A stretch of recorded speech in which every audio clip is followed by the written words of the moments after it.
চলুন আজকে আমরা ডুব দিই প্রায় ১০০ বছরের পুরনো এক কিংবদন্তির ভেতরে।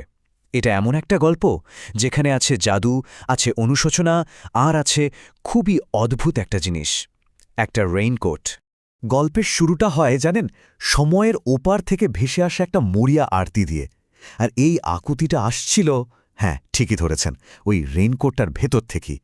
এই একটা কণ্ঠস্বরই কিন্তু এমন এক অভিযানের দরজা খুলে দেয় যার কথা কেউ কোনোদিন ভাবতেও পারেনি।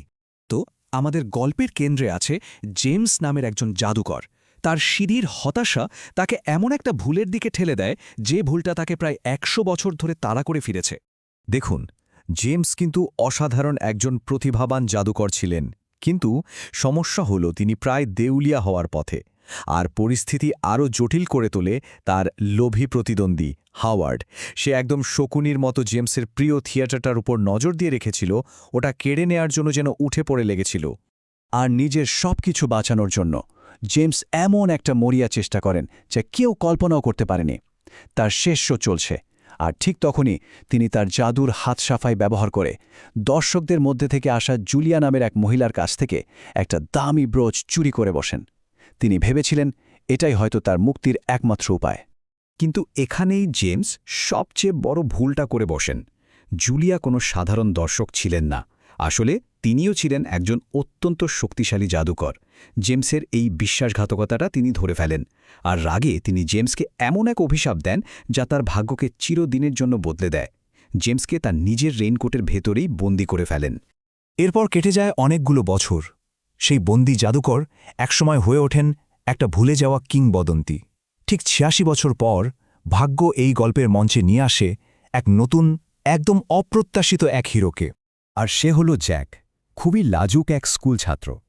সে একদমই জানত না যে অনেক পুরনো এক জাদুকরী রহস্য তার পুরো জীবনটাকেই ওলটপালট করে দিতে চলেছে। মানে জ্যাকের জীবনটা ছিল একেবারেই সাধারণ, জাদু থেকে অনেক দূরে। সে ছিল শান্ত, ভালো মনের একটা ছেলে যে সবসময় সবার নজর এড়িয়ে চলতে চাইত। স্কুল, বুলিয়িং আর বাড়ির আর্থিক সমস্যা, এই সব কিছু সে সামলাত তার দুই বেস্ট ফ্রেন্ডকে সাথে নিয়ে। সে ঘুণাক্ষরেও টের পায়নি যে খুব তাড়াতাড়ি সে সবার নজরের কেন্দ্রবিন্দুতে চলে আসতে চলেছে। সব কিছু বদলে যায় একদিন তার নানির বাড়িতে বেড়াতে গিয়ে। একটা পুরনো ট্রাঙ্কের ভেতরে লুকানো অবস্থায় জ্যাক খুঁজে পায় সেই রেনকোটটা, আর মেহাজ কৌতূহলের বশে সে ওটা গায়ে দেয়। আর বেলটা বাঁধার সাথে সাথেই ঘটে যায় সেই অবিশ্বাস্য ঘটনাটা। সাধারণ জ্যাক রাতারাতি রূপান্তরিত হয়ে যায় জেমসে। ভাবুন তো একবার, নিজের বন্ধু চোখের সামনে প্রায় ১০০ বছরের পুরনো এক জাদুকর হয়ে যাচ্ছে। তখন ওরা বুঝতে পারে যে এটা শুধু একটা পুরনো কোট নয়, তারা এমন এক রহস্যের সামনে এসে দাঁড়িয়েছে যার সমাধানের জন্য অপেক্ষা করছে। এরপর ওরা আরও অদ্ভুত একটা জিনিস আবিষ্কার করে, যেটার নাম দেয় ওয়াটার লিঙ্ক। ব্যাপারটা হলো, আসল জেমসের কণ্ঠস্বর যে কোনো জমে থাকা পানির ভেতর দিয়ে ওদের সাথে ফিসফিস করে কথা বলে, আর সে একটাই অনুরোধ করে, জুলিয়াকে খুঁজে বের করতে হবে আর তাকে এই ৮৬ বছরের বন্দিদশা থেকে মুক্ত করতে হবে। কিন্তু এই বাচ্চারা যখন তাদের মিশনে নামে, তারা একটা জিনিস জানত না, এই রেইনকোটের খোঁজে কিন্তু শুধু ওরাই নেই। অন্ধকারের এক শক্তিও জেগে উঠেছে, আর সেই শক্তিটা ওদের ধারণার থেকেও অনেক বেশি কাছে। আর এখানেই গল্পে আসে একটা বিশাল টুইস্ট। ওদের প্রতিপক্ষ আর কেউ নয়, ওদের নিজের স্কুলের টিচার মার্থা। তিনি আসলে কোনো সাধারণ শিক্ষিকা নন, তিনি নিজেও একজন শক্তিশালী জাদুকর যার আছে এক অন্ধকার অতীত। আর তিনি বহু দশক ধরে এই রেইনকোটটার শক্তি পাওয়ার জন্য অপেক্ষা করছেন। কিন্তু প্রশ্ন হলো কেন? এই একটা পুরনো রেইনকোটের উপর তার এত লোভ কেন? মার্থা আসলে কি চান? এর পেছনের সত্যিটা হল এক মর্মান্তিক পারিবারিক রহস্য। মার্থা আর জুলিয়া, মানে যে মহিলা জেমসকে অভিশাপ দিয়েছিলেন, তারা আসলে আপন দুই বোন। আর মার্থা সবসময় বিশ্বাস করত যে জুলিয়ার ওই ব্রোচটার মধ্যে অমরত্বের গোপন রহস্য লুকিয়ে আছে, আর সেই ক্ষমতাটা নিজের করার জন্য সে যে কোনো কিছু করতে রাজি। তো বুঝতেই পারছেন, একটা চূড়ান্ত সংঘাতের জন্য মঞ্চ একদম প্রস্তুত। সব গোপন কথা ফাঁস হয়ে গেছে, সম্পর্কগুলো ভাঙনের মুখে। আর এর মধ্যেই এই বাচ্চারা একটা পুরনো ভুলের শোধরানোর জন্য সময়ের বিরুদ্ধে দৌড়াতে শুরু করে, দেরি হয়ে যাওয়ার আগেই। অনেক বুদ্ধি আর জাদুর লড়াইয়ের পর বাচ্চারা শেষ পর্যন্ত রেইনকোটটা জুলিয়ার কাছে নিয়ে যেতে পারে। আর এত বছর পর কোটটা দেখে জুলিয়া অনুশোচনায় একেবারে ভেঙে পড়েন।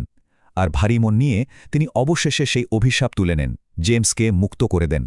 কিন্তু ঠিক যখনই মনে হচ্ছিল সব শান্ত হয়ে গেছে তখনই অতীতের একটা ছায়া আবার ফিরে আসে। হ্যাঁ, হাওয়ার্ড, জেমসের সেই পুরনো শত্রু, সে আবার ফিরে আসে, আর এবার তার পরিকল্পনা আরও ভয়ঙ্কর। সে অসীম ক্ষমতা পাওয়ার জন্য একটা ভয়ঙ্কর রিচুয়াল করতে চায়। কিন্তু আমাদের হিরোদেরও একটা প্ল্যান ছিল। এটা ছিল একটা দারুণ পাল্টা চাল। প্রথমে জেমস হ্যান্ডশেকের নাম করে হাওয়ার্ডের মনোযোগ অন্যদিকে নিয়ে তার শক্তির আংটিটা চুরি করে নেয়। আর ঠিক সেই সুযোগে মার্থা আর জুলিয়া, দুই বোন, তাদের সম্মিলিত জাদু ব্যবহার করে হাওয়ার্ডের নিজের রিচুয়ালকেই তার বিরুদ্ধে কাজে লাগায়। তো অন্ধকারের পতনের সাথে সাথে এই প্রায় ১০০ বছরের পুরনো গল্পের সব সুতো এক জায়গায় এসে মেলে, আর গল্পটা এমন একটা সমাপ্তির দিকে এগোয় যার জন্য সবাই অপেক্ষা করছিল। শেষ পর্যন্ত জয়টা ছিল সম্পূর্ণ। জেমস তার জীবন ফিরে পেলেন, জ্যাকের পরিবারের বাড়িটা বেজে গেল, আর দুই বোন মার্থা ও জুলিয়া অবশেষে নিজেদের মধ্যে শান্তি খুঁজে পেল, অতীতের সব ক্ষত মিটিয়ে।